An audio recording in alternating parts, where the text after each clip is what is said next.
Hey guys, happy Halloween. We've been having some winter um, weather, rains, a little bit of snow, um, and some rain and snow. So I wanted to talk about whether your trees are ready for winter because Channel 9, Channel 4, CBS Denver is predicting heavy wet snow for the upcoming year, for the upcoming winter because of El Nino. So here's how you tell your trees are ready for winter. First, mature trees that haven't been trimmed in more than 4 years are probably vulnerable to broken branches. This is especially true for ash and maple trees. When we address a trim on a mature deciduous tree, it's really the lateral branches or the ones that are parallel to the ground that need to be thinned, especially. These are the ones that tend to break under the weight of snow or ice. Branches breaking out under the weight of snow can have several negative consequences. First, when a tree branch breaks, it can damage patio fixtures, windows, gutters, and nearby vehicles, not to mention people like walking. Secondly, the nature of the break actually can damage the tree's appearance. And finally, the break can also put stress on the tree and influence the long-term health. A fresh and uneven break, through the weight of snow, can serve as an entry point for tree diseases and harmful insects the next spring. While trees can be repaired by cabling and bracing, um, by cabling and bracing broken branches back in place, it's ideal just to keep the tree trimmed well in the first place.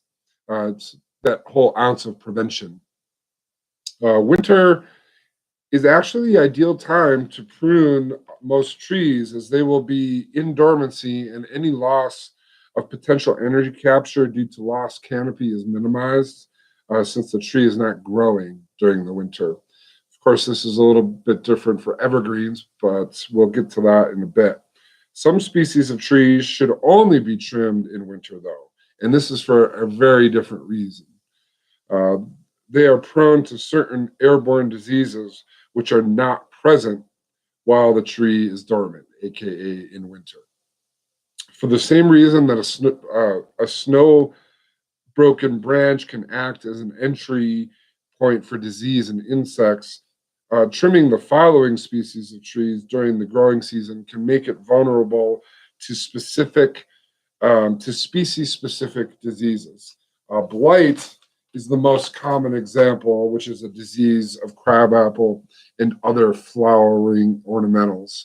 Um, arborist policy procedures dictate that we only will trim the following trees in winter, and that's crabapples, apples, pears, peaches, American elm, and hawthorns.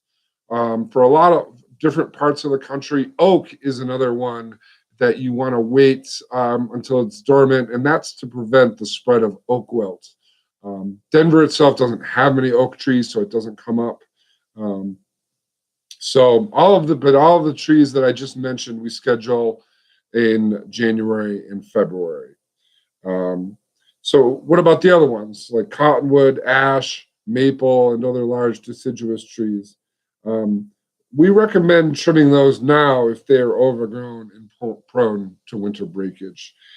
If you have a crabapple or elm, make sure to schedule it in winter, as that's the only time that a certified arborist will perform work on them. For evergreens like spruce or pine trees, trimming, they're shaping, generally removing the branch structure of mature spruce or pine it has to be done really light because all of those branches, the branching structure of evergreens work in concert to keep the pyramidal shape of the tree. So you can remove layers of branches, but that will increase the chances of it collapsing. Um, and not the tree itself, but the actual canopy collapsing down. Basically, each branch works to hold the other ones up, going up the tree. So if you start to thin it out, it can actually cause the whole branch structure to collapse. skirting the tree. So that's when you have an evergreen. It's all, the branch structure goes to the soil, making it a pain in the butt to certainly lawn the tree or do any sort of gardening under the tree. So you can skirt the tree, which will lift it up to 2 or 3 feet from the soil level. But this can also promote wind sail. In other words, it can make it a little easier to blow over. So you also want to go easy on that as well. That's something you can do any time of the year. But yeah, so make sure your trees are ready for winter. We're going to have a lot more about actual winter tree care coming up in the next few weeks. Thanks, and thanks for watching.